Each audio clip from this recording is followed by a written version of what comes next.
नमस्कार। पाठशाला की वीकेंड वाली एक्स्ट्रा क्लास में आप सभी का बहुत स्वागत। मैं हूं सुशांत सिन्हा। पश्चिम बंगाल में न्यू बाबरी मस्जिद बंगाल के ओवैसी बनवा रहे हैं। पिछले कई दिनों से, यह कह लें कि हफ्तों से शोर मचा हुआ है। दावा है कि न्यू बाबरी मस्जिद बंगाल में राजनीति का एपिसेंटर होने जा रही है। प्रधानमंत्री मोदी और बीजेपी की क्या तैयारी? क्या नरेंद्र मोदी बंगाल के ओवैसी की बाबरी नैरेटिव की हवा निकाल देंगे, या उसी के जरिए ममता बनर्जी की जो मुसलमानों का एक मुश्त वोट लेने वाली पॉलिटिक्स है उसकी हवा निकल जाएगी? क्या बंगाल में सीमांचल जैसे हालात होने वाले? क्योंकि जिस तरह की भीड़ न्यू बाबरी साइट पर पहुंच रही है, जिस तरह से पैसा भर भर के मुसलमान दे रहे हैं, वो ये तो दिखा रहा है कि मुसलमान बंगाल के ओवैसी के साथ खड़ा हो रहा है बाबरी मस्जिद के नाम पर।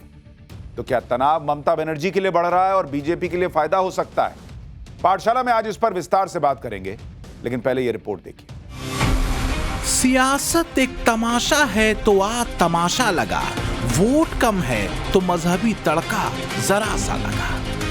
बंगाल की जमीन पर बाबरी चैप्टर खुला है। न्यू बाबरी पर न्योछावर इस बार हुमायूं। तो क्या बाबरी के नाम पर बंगाल में एक नई सियासी लहर उठाने की कोशिश है? ये कोशिश वास्तव में किसके लिए सियासी तौर पर चुनौती बनती दिख रही है? करीब 70% मुस्लिम आबादी वाले मुर्शिदाबाद में बनाई जा रही न्यू बाबरी क्या बंगाल की सियासत में नई लकीर खींच रही है?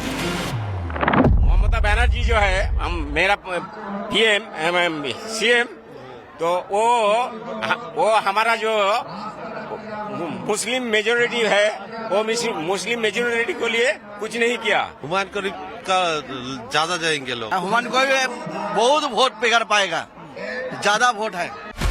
दावा ये किया जा रहा है कि न्यू बाबरी की पड़ती नींव दरअसल ममता बनर्जी के टीएमसी की उस नींव को कमजोर कर रही है जो मुस्लिम वोट बैंक का है। पश्चिम बंगाल की 27% मुस्लिम आबादी अगर न्यू बाबरी पर फिदा हुई और हुमायूं की लाइन पर चली तो दीदी का चौथी बार सत्ता में वापसी का सपना ही रह जाएगा। क्योंकि हुमायूं ने हलफ उठा ली है ये कि ममता बनर्जी को वो सत्ता से बेदखल करेंगे, बीजेपी को भी वो सत्ता में आने नहीं देंगे और आलिशान न्यू बाबरी मस्जिद बनाएंगे। अब सवाल यह है कि हुमायूं कबीर की दावत में क्या ओवैसी भी आएंगे? क्योंकि बंगाल की सियासत में हुमायूं खुद को ओवैसी बताते फिर रहे हैं और न्यू बाबरी के बहाने हुमायूं ने अपना शक्ति प्रदर्शन तो कर ही दिया है। यहाँ का जो सत्ताधारी पार्टी है तृणमूल कांग्रेस पार्टी, ममता बनर्जी जिनको चेयरमैन है, तो इनको पार्टी खिलाफ में मैं लड़ने जा रही। फिर वो जो भारतीय जनता पार्टी बीजेपी जो देश चला रहा है, जो 19 स्टेट चला रहा है, उनको भी खिलाफ मैं चुनाव में उतरेगी। उनको भी सत्ता में आने नहीं दे दूंगा और जो सत्ता में है उनको सत्ता से हटाने के लिए मेरा गेम प्लान है।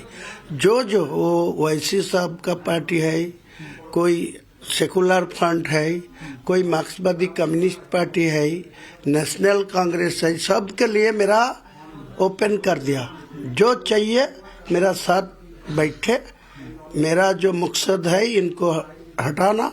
आपको ये मकसद है तो मेरा साथ हाथ मिला लीजिए। तो क्या बंगाल में नया गठबंधन उभरेगा जिसकी बुनियाद न्यू बाबरी के इर्द गिर्द होगी? ओवैसी हुमायूं से हाथ मिलाएंगे और अगर ऐसा होता है तो फिर नफे नुकसान के खाते में कौन नफे में होगा, कौन नुकसान में? क्योंकि बंगाल अगर ममता दीदी का मजबूत किला है तो बीजेपी के लिए भी एक बड़ा सियासी लक्ष्य। पीएम मोदी खराब मौसम के चलते भले नादिया न पहुंच पाए हों, लेकिन उन्होंने अपना टारगेट, अपना संदेश और मुद्दे तीनों पहुंचा दिए।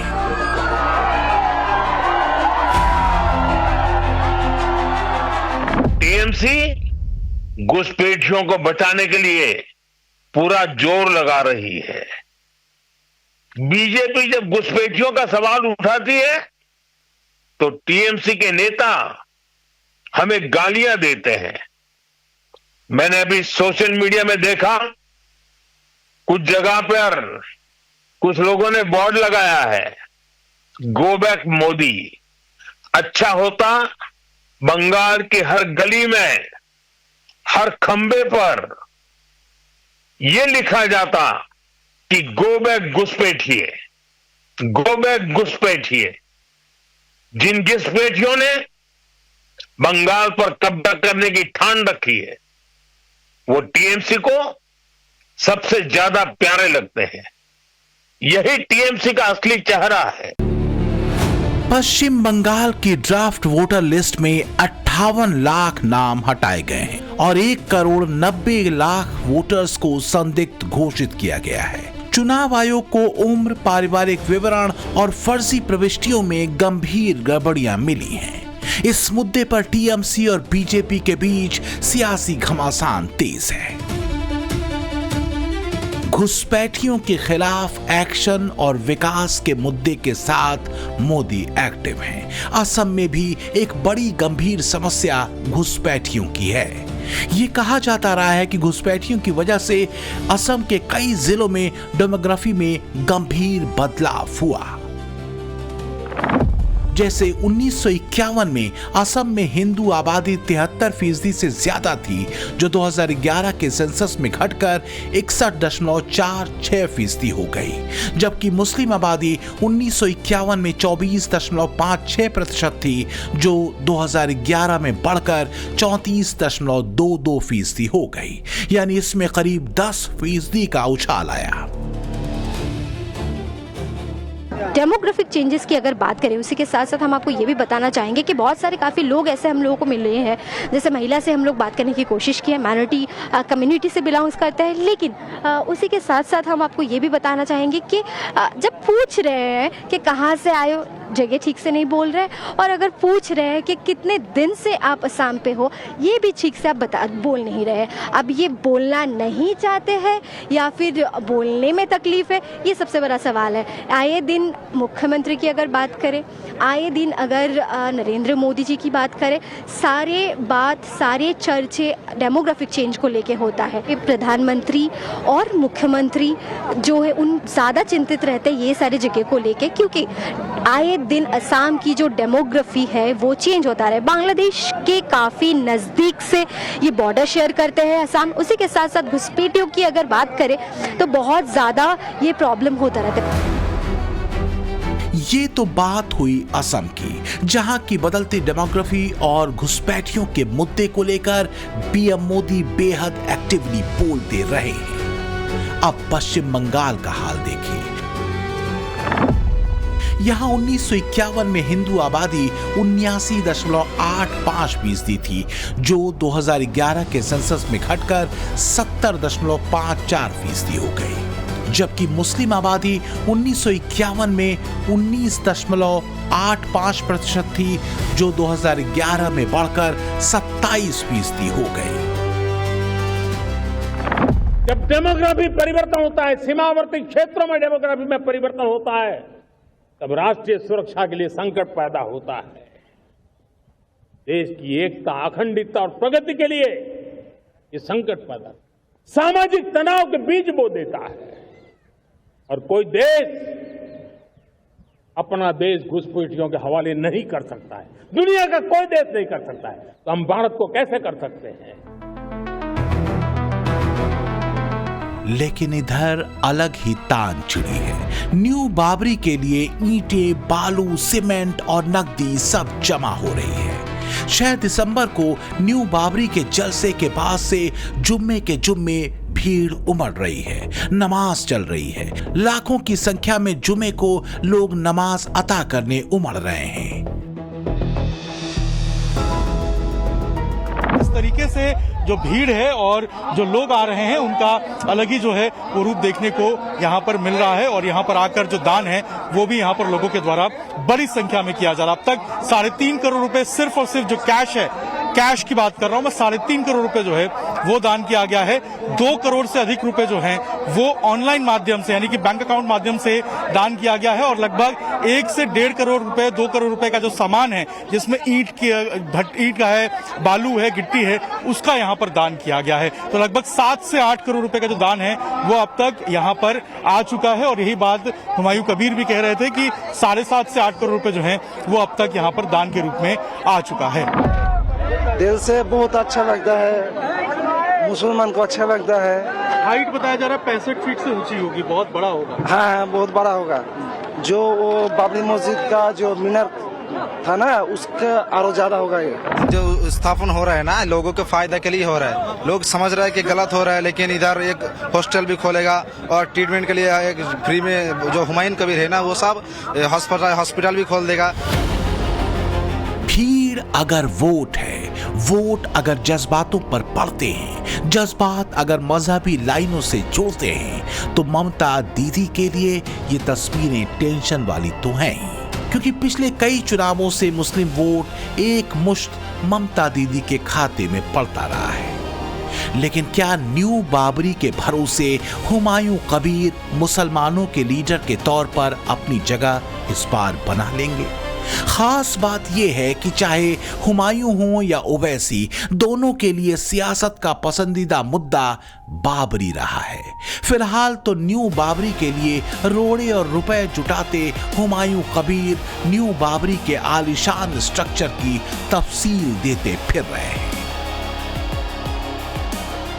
जो बाबरी मस्जिद का जो स्ट्रक्चर था, जो इमारत था, उनसे जो मेन गुंबज था वहाँ जो था, वहाँ से 65 फुट लगभग 25 मीटर वो उनसे ज़्यादा बड़ा होगी। और साइड से जो दोनों गुंबज है वो भी 30 फुट से बड़ा होगी। जो वहाँ का जो नमाज अदाई करने का जो आदमी था, कैपेसिटी था, वो था 7,000 लगभग, या होगा 25,000 आदमी एक साथ में नमाज पढ़ने पाएगी। कहते हैं कि नए पंडित के माथे पर चंदन ज्यादा चढ़चढ़ाता है और नया मुल्ला प्याज बहुत खाता है। ये सब कहावतें हैं जिसके साथ सालों से हम और आप जीते आए।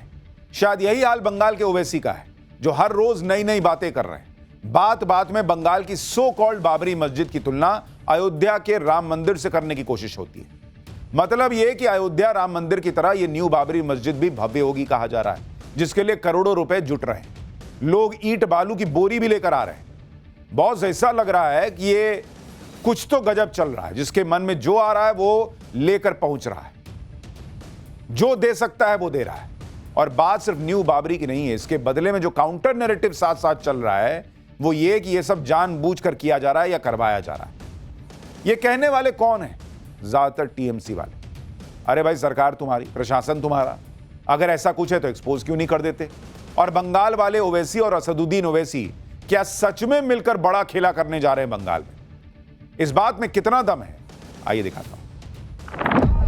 वो जो बन रहा है वो अच्छा तो हो रहा है, तो हम लोग बहुत खुशी है जो मस्जिद बाबरी मस्जिद बन रहे हैं, इसके लिए बहुत खुशी है। नहीं, राम मंदिर का बात तो अलग है, ये मस्जिद होगा।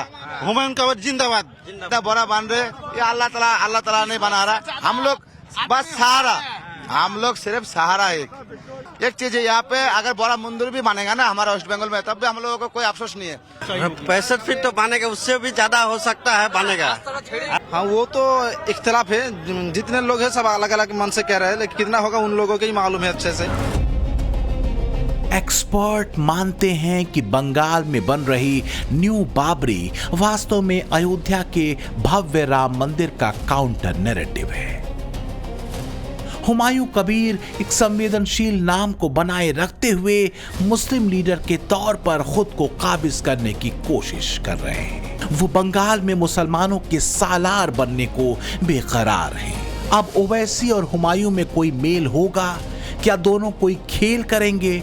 अभी तस्वीर बहुत साफ नहीं है, लेकिन पर्दे के पीछे से सियासी फसाने तो चल ही रहे हैं। 294 विधानसभा सीटों वाले पश्चिम बंगाल में करीब 145 सीटों पर मुस्लिम वोटर निर्णायक हैं। 46 विधानसभा सीटें ऐसी हैं जहां 50% से ज्यादा मुसलमान हैं। 16 सीटें ऐसी हैं जहां इनकी तादाद 40 से 50% के बीच है। 33 सीटों पर मुस्लिम आबादी 30 से 40% है और 50 सीटों पर 20 से 30%।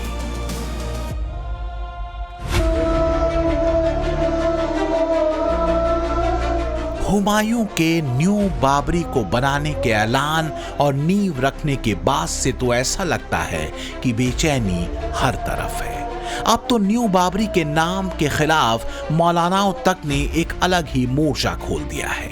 न्यू बाबरी की तामीर में सियासी तरकीब और साजिश खोजी जा रही है। मौलाना सवाल हुमायूं कबीर की अक्लमंदी तक पर उठा रहे हैं। तो हुमायूं कबीर के न्यू बाबरी प्लान पर मौलाना क्यों भड़क गए? मौलाना कौन से बड़े नुकसान की बात कर रहे हैं? क्या न्यू बाबरी के नाम पर मुसलमान बट गए? इधर न्यू बाबरी को तामीर करने के लिए कहीं की मिट्टी कहीं का रोड़ा बतौर चंदा हर रोज पहुंच रहा है। टारगेट राम मंदिर से भी भव्य बाबरी 2 बनाने का है। मकसद इसी बाबरी की मीनार से हुमायूं कबीर को सियासी ऊंचाई नापने का है। भरोसा जुम्मे के जुम्मे उलट रही भीड़ पर है कि सियासी मैदान में यही भीड़ हुमायूं के हलफ को अंजाम तक पहुंचाएगी। तो दूसरी तरफ मौलानाओं ने न्यू बाबरी पर एक अलग ही तकरीर छेड़ दी है। मजहबी जलसों में किसके नुकसान की बात हो रही है? सच ये है कि मौलाना जानते हैं कि हुमायूं कबीर के बंगाल का ओवैसी बनने का मतलब क्या है। ममता का तेजस्वी या अखिलेश हो जाना। बिहार में ओवैसी ने मुसलमानों का लीडर मुसलमान वाली लाइन पर महफिलें लूटी और सीटें सेट कर ली। नतीजा ये हुआ कि बिहार में तेजस्वी और राहुल की लुटिया तो डूबी, लेकिन भाईजान ने अपने टारगेट पूरे कर लिए। अगर बंगाल में हुमायूं ओवैसी बने तो ममता का मुस्लिम वोट बैंक टूटेगा। बड़े वोट बैंक का बंटना ममता के लिए मुश्किल पैदा कर सकता है। मुसलमान दूर हुआ तो ममता के लिए सत्ता मिलना मुश्किल हो जाएगा। तो क्या यही वजह है कि हुमायूं के बाबरी काउंटर की बेचैनी में ममता की पार्टी के विधायक अब निशाना सीधे भगवान राम पर साध रहे हैं? टीएमसी विधायक मदन मित्रा का यह बयान तो आपने सुना होगा, जिसमें उन्होंने भगवान राम को मुसलमान बता दिया था। जब नाश मनुष्य का छाता है, पहले विवेक मर जाता है। भले ये पंक्तियां मदन मित्रा या टीएमसी के लिए नहीं हों, फिर भी ये तो पूछा ही जा सकता है कि क्या टीएमसी हिंदुओं के वोट को टेकन फॉर ग्रांटेड ले रही? राम मंदिर के काउंटर नैरेटिव में खड़ी की जा रही हुमायूं कबीर की बाबरी के जवाब में भगवान राम पर ही हमला बोल देना क्या टीएमसी की सियासी मजबूरी बन चुकी है? हालांकि अगर देखें तो टीएमसी नेताओं ने हिंदू विरोधी बयानों को देने में कभी कोई कोताही नहीं बरती। 2024 में टीएमसी नेता रामेंद्र सिन्हा रॉय ने राम मंदिर पर कमेंट करते हुए इसे अपवित्र कहा था। तो वहीं टीएमसी के मंत्री फिरहाद हकीम ने कहा, हिंदू बनकर जन्म लेना दुर्भाग्यपूर्ण है। टीएमसी के एक और नेता आरूप विश्वास ने कहा, कोई जय श्री राम नहीं कहेगा, सब जय जगन्नाथ कहेंगे। ये उन्हीं ममता बनर्जी के पार्टी के नेता हैं जिन्होंने 22 जनवरी 2024 को अयोध्या के राम मंदिर में रामलला की प्राण प्रतिष्ठा के मौके पर सर्वधर्म सद्भावना पदयात्रा की थी। यानी गजब हो रखा है बॉस। बंगाल के ओवैसी बाबरी का प्लान बना रहे हैं। वहां की चीफ मिनिस्टर ममता बनर्जी तुष्टीकरण की राजनीति का उन पर आरोप लग रहा है। इधर देश के साधु संत उन्हें सख्त चेतावनी दे रहे हैं। बाबा बागेश्वर ने भी इस पर कड़ा रिएक्शन दिया है। रिएक्शन बनता भी है। जिसका जो मन करेगा भगवान राम के बारे में वो कुछ भी मुंह उठाकर बोल देगा तो सनातनियों को गुस्सा तो आएगा। जिसको जो बनाना है संविधान सम्मत कानून सम्मत बनाओ ना भाई, कौन रोक रहा है? लेकिन अनर्गल प्रलाप से सबको बचना चाहिए। और यह सब क्यों किया जा रहा है? क्योंकि बंगाल के ओवैसी का मिशन 95 है। यह वो मिशन है जिसके जरिए पूरा गेम बदलने की बात। खुल्लम खुल्ला क्या क्या कहा जा रहा है आप सुनेंगे तो हैरान रह जाएंगे। मुस्लिम वोट के नए नए स्टेक होल्डर बने ओवैसी उत्तर प्रदेश और बंगाल को लेकर बहुत इमोशनल है, क्योंकि उन्हें भी नया रास्ता दिख रहा है। लेकिन कैसे? देखिए। हुमायूं कबीर टीएमसी से सस्पेंड किए जा चुके हैं। मुसलमानों की भीड़ जिस तरह से न्यू बाबरी साइट पर हर जुम्मे को उमड़ रही है, वो इशारा सीधे तौर पर ममता के लिए है। एआईएमआईएम के बंगाल प्रेसिडेंट इमरान सोलंकी हुमायूं कबीर के साथ मिलकर चुनाव लड़ने की बात कह चुके हैं। उनकी मुर्शिदाबाद में हुमायूं कबीर से मुलाकात भी हो चुकी है। एक नई बाबरी पर फिदा है तो दूसरा पुरानी बाबरी में अटका है। बाबरी मस्जिद जिंदाबाद बोलने का मतलब सिर्फ मुसलमान नहीं, बाबरी मस्जिद जिंदाबाद बोलना इंसाफ जिंदाबाद बोलने के बराबर है। हमारे मस्जिदों को शहीद करके तुम्हारे घर नहीं बन पाएंगे, याद रखो। अगले चुनाव और ज्यादा देर नहीं है, वो अप्रैल मास तक चुनाव आ जाएगी। फरवरी में लास्ट वीक तक वो चुनाव डिक्लेयर हो जाएगी, शेड्यूल ओपन हो जाएगी। तो उनके पहले मेरा पूरे लड़ाई करने के लिए, चुनाव में उतरने के लिए, उम्मीदवार खड़ा करने के लिए जो जो करना, वो पूरे 400 का आदमी मेरा के जो क्षेत्रीय मेरा उम्मीदवार होगी, वो मेरा 400 का लड़का वो काम में जुड़ा हुआ है। वो काम जोर से चलाएगी 22 तारीख को बाद। तो क्या जैसे जैसे मुर्शिदाबाद में बाबरी जमीन पर आकार लेगी, वैसे वैसे ममता की सियासी जमीन सिमटेगी? क्या यही वजह है कि मौलानाओं ने न्यू बाबरी के निर्माण के खिलाफ अपने सारे घोड़े खोल दिए हैं? क्योंकि अगर बंगाल में मुस्लिम वोट बटा या न्यू बाबरी के नाम पर ध्रुवीकरण हुआ तो इसका सीधा फायदा मोदी और बीजेपी को होगा। यही वजह है कि जब पीएम मोदी बंगाल में महाजंगल राज का मुद्दा उठाते हैं तो इसकी जद में घुसपैठियों से लेकर न्यू बाबरी और मदन मित्रा जैसे नेताओं के बेलगाम बयान आ जाते हैं। मुर्शिदाबाद से अभिषेक राज और गुवाहाटी से अनामिका के साथ bureau report, times now, Navbharat.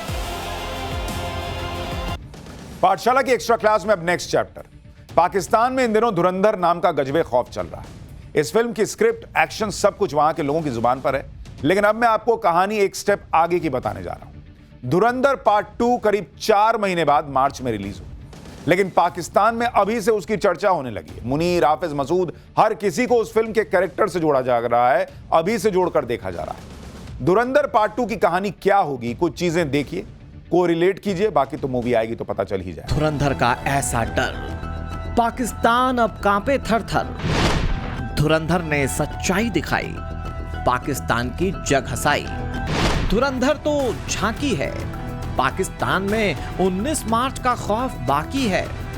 पड़ोस के आतंकी मुल्क में इसी तरह का मातम है। 2 हफ्ते से ज्यादा का वक्त हो चुका है, लेकिन जिन्ना के मुल्क की धुरंधर वाली बीमारी खत्म होने का नाम नहीं ले रही, और ना ही ये खत्म होने वाली है, क्योंकि धुरंधर का दूसरा पार्ट अभी बाकी है।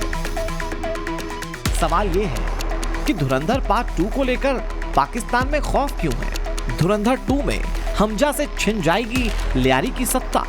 धुरंधर 2 में पाकिस्तान फिर कैसे बेनकाब होगा? धुरंधर 2 की रिलीज से पहले हाफिज और मसूद क्यों बिलों में दुबक गए? आखिर धुरंधर पार्ट 2 में ऐसा क्या होने वाला है जिससे पड़ोस का आतंकी मुल्क अभी से डरा हुआ है? इन सब सवालों का जवाब जानने की कोशिश करेंगे, लेकिन पहले सुनिए कि फिल्म को लेकर पाकिस्तानी कैसे बिलबिलाए हुए हैं और कैसी कैसी दलीलें दे रहे हैं। सुनेंगे तो पाकिस्तानियों की बुद्धि पर तरस खाए बिना आप रह नहीं पाएंगे। लाहौर के चौराहों से लेकर मुल्तान के मोहल्लों तक पड़ोस के मुल्क में इन दिनों इसी तरह की बहस का दौर चल रहा है, लगातार चल रहा है। पाकिस्तानी सीधे सीधे फिल्म से कनेक्ट कर रहे हैं। पाकिस्तान में ज्यादातर लोग कह रहे हैं कि फिल्म में 16 आने सच दिखाया गया है, लेकिन इसे लेकर जितनी तारीफ हो रही है उतनी ही बेचैनी भी है। मुनीर शहबाज के इशारे पर पाकिस्तानी मीडिया का एक बड़ा धड़ा कैसे फिल्म को काल्पनिक और बकवास बताने में जुटा है, जरा ये सुनिए। ये हाल तब है जब पाकिस्तान में फिल्म ऑफिशियली रिलीज ही नहीं हुई, लेकिन पायरेटेड वर्जन के जरिए प्राइवेट पार्टीज में और ऑनलाइन प्लेटफॉर्म्स में ये देखी जा रही है। सवाल यह है कि पड़ोस के आतंकी मुल्क ने इस फिल्म को बैन क्यों किया? जवाब ऐसे समझिए। असल में धुरंधर के जरिए पाकिस्तान की पोल पट्टी दुनिया के सामने खुल गई। पाकिस्तान की राजनीति, पाकिस्तान के गैंग्स और पाकिस्तानी खुफिया एजेंसी, या यूं कहिए कि पाकिस्तान की आतंकी एजेंसी ISI और आतंकवाद के कनेक्शन को इस फिल्म में साफ तौर पर दिखाया गया है। फिल्म ने ISI के पूरे टेरर सिस्टम के खेल को बेनकाब कर दिया, जिसके निशाने पर हमेशा हिंदुस्तान रहा है। इसीलिए बॉर्डर पार फिल्म को लेकर हाहाकार मचा हुआ है। पाकिस्तानी फिल्म देख रहे हैं और अपने आतंकी मुल्क की दास्तान दुनिया को बता रहे हैं। धुरंधर को लेकर पाकिस्तानी कैसे बिलबिलाए हुए हैं। पाकिस्तान को बदनाम करने की जरूरत है ही नहीं। पाकिस्तान तो आतंकी और कट्टरपंथी मुल्क के रूप में दुनिया भर में पहले से ही बदनाम है। रही बात रहमान डकैत की, तो यह भी जान लीजिए। रहमान डकैत पाकिस्तान के कराची के लियारी इलाके का कुख्यात गैंग लीडर था, जो राजनीतिक रूप से पाकिस्तान पीपुल्स पार्टी से जुड़ा था। वो ड्रग्स, एक्सटॉर्शन और टर्फ वॉर का किंगपिन था। अपराध का बड़ा नेटवर्क चलाने वाला रहमान डकैत 2009 में पुलिस एनकाउंटर में मारा गया। रहमान का इस्तेमाल पाकिस्तान की तब की सरकारें भारत में ड्रग्स सप्लाई के लिए किया करती थीं। पाकिस्तानी खुफिया एजेंसी ISI उसकी आड़ में भारत के लिए टेरर फंडिंग जुटाती थी। पाकिस्तानी खुफिया एजेंसी ISI के शह पर वो लियारी में कैसे अपनी सल्तनत चलाता था, कैसे खुलेआम हत्याएं, गैंग वॉर को अंजाम देता था, इसे पाकिस्तान के लोग आज भी नहीं भूले हैं। धुरंधर ने उनकी यादों को ताज़ा कर दिया है। सच्चाई यही है कि धुरंधर ने पाकिस्तान और पाकिस्तान के आतंक को दुनिया के सामने खुलकर रख दिया। पाकिस्तानी हुक्मरान, पाकिस्तानी फौज, पाकिस्तान के कट्टरपंथी दहशतगर्दों को पालते पोसते हैं। यही सच है और यही वजह है कि पाकिस्तान का एक तबका धुरंधर की बजाय अपने हुक्मरानों को मुंह धोकर आईना देखने की नसीहत दे रहा है। माना जा रहा है कि फिल्म में पाकिस्तान में उन अज्ञात लोगों की कहानी हो सकती है जिन्होंने पाकिस्तान के कई आतंकियों का खात्मा किया। पाकिस्तान में बीते 2 साल में 16 से ज्यादा आतंकियों को मार गिराया गया है। सभी आतंकियों की हत्या के बाद यही बात सामने आई कि अज्ञात हमलावरों ने गोली मार दी। इसी साल मई में लश्कर तैयबा का कुख्यात आतंकवादी रजा उल्लाह निजामानी उर्फ सैफुल्लाह को ढेर कर दिया गया, जो भारत में कई आतंकी हमलों का मास्टरमाइंड था। इससे पहले नदीम उर्फ अबू कताल को ढेर किया गया। अबू कताल मुंबई हमलों के मास्टरमाइंड हाफिज सईद का रिश्तेदार है और लश्कर तैयबा का आतंकी था। फरवरी में मौलाना काशिफ अली को मारा गया। मौलाना काशिफ अली लश्कर तैयबा की राजनीतिक शाखा का प्रमुख था। 2 साल के दौरान सभी आतंकियों को एक ही तरह से मार गिराया गया। इन सभी हत्याकांड में हमलावर अज्ञात थे। सभी को गोलियों से भून दिया गया। खास बात यह कि इन अज्ञात हमलावरों के बारे में पाकिस्तान के पास आज तक कोई सुराग नहीं है। पाकिस्तान को अब तक नहीं पता कि उसके पाले पोसे सपोले आखिर कैसे मर रहे हैं और कौन उन्हें मौत की नींद सुलाता जा रहा है। इसीलिए पाकिस्तानी अपने हुक्मरानों को लानत मलानत भेज रहे हैं। पड़ोस के आतंकी मुल्क की सच्चाई यही है। बड़ी बड़ी डींगे हाँकने वाले पाकिस्तान को 2 साल से ये तक पता नहीं चल पाया कि आसिम मुनीर के पाले पोसे दहशतगर्दों को बारी बारी से कब्रिस्तान कौन पहुंचा रहा है। इसीलिए आतंकी अजगर मसूद अजहर और हाफिज सईद को अपने सिर पर बारूद बरसता नजर आने लगा है। मसूद अजहर का ठिकाना पाकिस्तान के बहावलपुर में है। ऑपरेशन सिंदूर में मसूद का मरकज तबाह होने के बाद से ही आसिम मुनीर ने अपने प्यादों को मसूद की पहरेदारी में तैनात किया हुआ है। दूसरी तरफ बताया जाता है कि हाफिज सईद को लाहौर के कैंटोनमेंट एरिया में मियां मीर कॉलोनी के एक सेफ हाउस में रखा गया है। ये लाहौर का वो इलाका है जहां पाकिस्तानी आर्मी के 4 कोर का कमांडर रहता है। बावजूद इसके दोनों दहशतगर्दों को अपनी मौत नजर आ रही है। इसीलिए धुरंधर के सदमे से ज्यादा पाकिस्तान को धुरंधर 2 का खौफ सता रहा है। दुनिया के सामने पाकिस्तान भले ही कितनी भी बड़ी बड़ी डींगे हाँक ले, सच्चाई यही है कि पाकिस्तान एक डरपोक मुल्क है। जो मुल्क एक फिल्म से खौफ में है, उस पाकिस्तान की हैसियत कितनी है इससे जमाना वाकिफ हो चुका है। यकीन मानिए, पड़ोस के आतंकी मुल्क का ये खौफ अभी कई महीने और रहने वाला है। Bureau report, times now, Navbharat.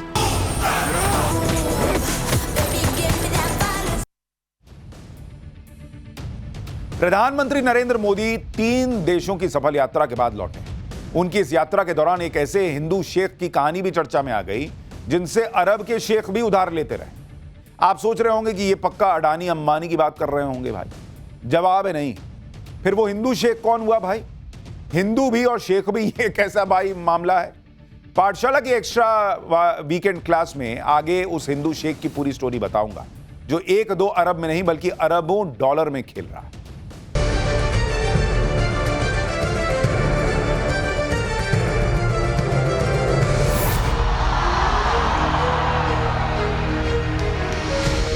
Bharat और ओमान सिर्फ ज्योग्राफी से नहीं बल्कि जनरेशन से जुड़े हुए हैं।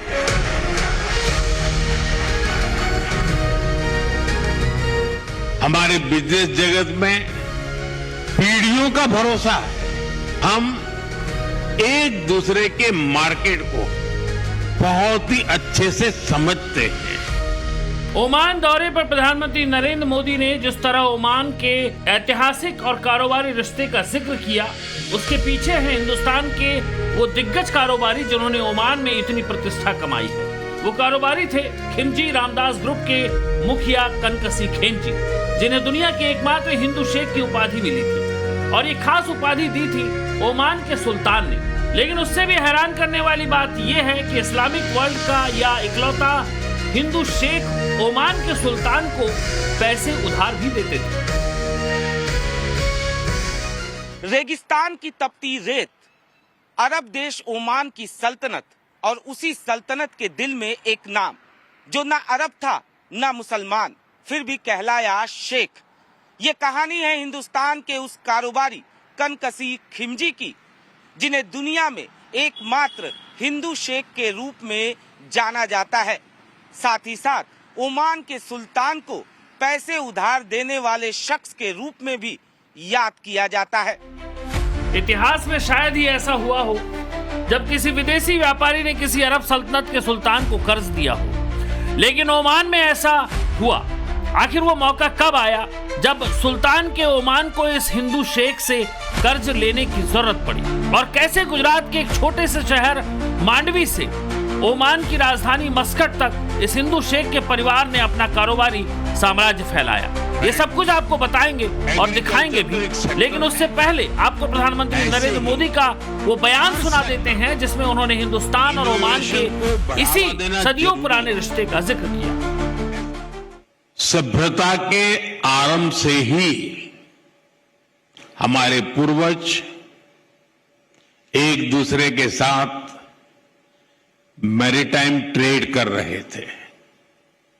अक्सर कहा जाता है कि समंदर के 2 किनारे बहुत दूर होते हैं, लेकिन मांडवी और मस्कत के बीच अरब सागर एक मजबूत ब्रिज बना है। एक ऐसा ब्रिज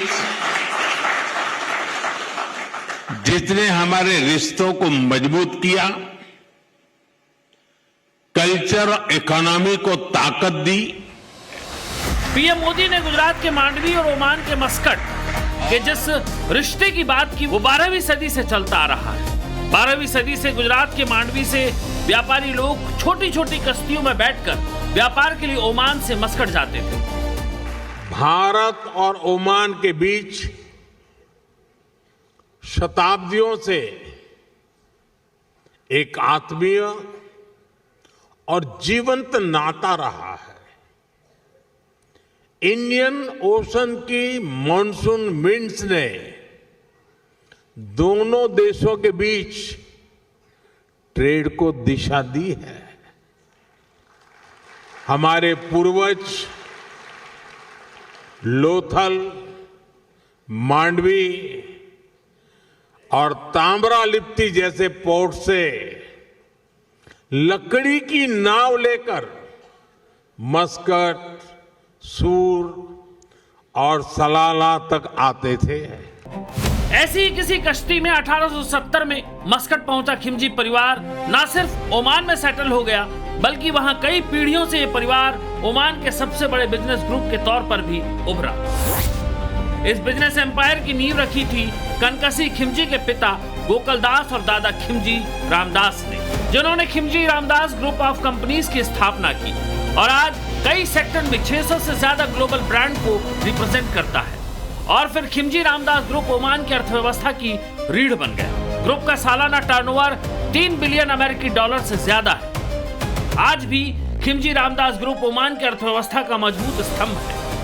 इतिहास के पन्नों में दर्ज है कि एक वक्त ऐसा आया जब ओमान का शाही खजाना चुनौतियों से जूझ रहा था। उस कठिन दौर में कनकसी खिमजी ने अपनी निष्ठा का परिचय दिया और सुल्तान सईद को आर्थिक मदद दी ताकि ओमान का विकास कार्य न रुके। ये वो दौर था जब मध्य पूर्व में तेल का खजाना नहीं था, लेकिन ओमान के सुल्तान को आर्थिक मदद कर्ज नहीं था। ये विश्वास की मुहर थी और इसी असाधारण योगदान के लिए ओमान के सुल्तान ने कनकसी खिमजी को शेख की उपाधि दी। ये सिर्फ सम्मान नहीं था, ये एक हिंदुस्तानी की प्रतिष्ठा का ताज था। ओमान के डेवलपमेंट में कनकसी खिमजी के योगदान से प्रभावित होकर उस समय के सुल्तान कबूस बिन सईद ने 1970 के दशक में उन्हें शेख की उपाधि दी। इसके साथ ही वो शेख कनकसी खिमजी के नाम से मशहूर हो गए। कनकसी खिमजी को दुनिया का अकेला हिंदू माना जाता है जिन्हें शेख का टाइटल मिला।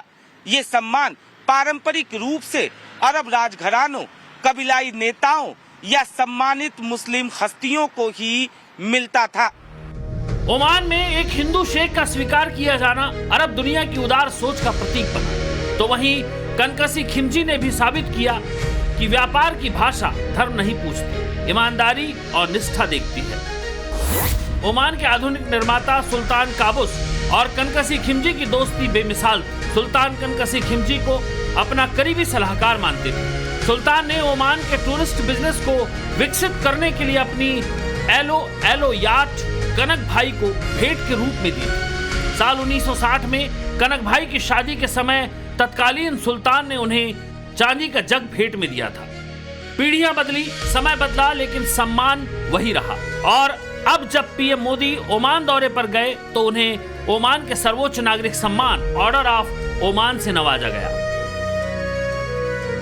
ओमान में हिंदुओं के प्रति जो बड़ा सम्मान है वो काफी हद तक खिमजी परिवार की वजह से है। ये एक शक्तिशाली व्यापारिक परिवार है जिसका ओमान के अलग अलग मंत्रालयों में काफी प्रभाव है। आज इस परिवार के 3 लोग ओमान में मंत्री हैं। भारत में G20 में पंकज भाई खिमजी भाई रामदास ने ओमान का नेतृत्व किया था, जो इसी परिवार के सदस्य हैं। वो ओमान के शेरपा थे। ओमान के संसद के अध्यक्ष भी इसी परिवार के हैं और आज भी ये परिवार अपनी जड़ों से जुड़ा हुआ है। गुजरात के अपने मूल शहर यानी मांडवी को काफी शानदार बनाया है।